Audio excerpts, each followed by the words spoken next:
magbabalot na tayo. Ito na yung aking honey garlic pork liempo.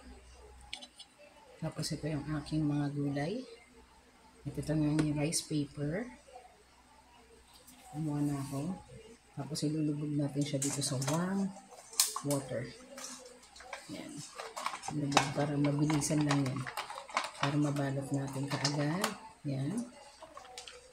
Ready na kaagad. Warm water dapat siya.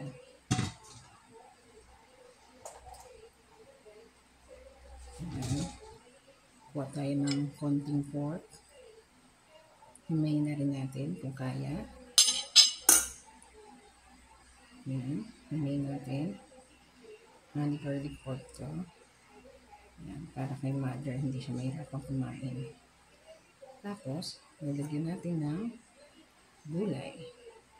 Combination to ng cabbage, carrots, celery, and pipino. Yan. Yan. Diba? Stretch. Sana nakikita niyo. Yan. Tapos, carrot. Nawarak. Sobrang init yata eh. Pero try ko na muna.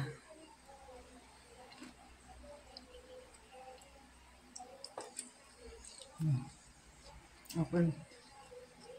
Masado naman. Ulitin ko na lang.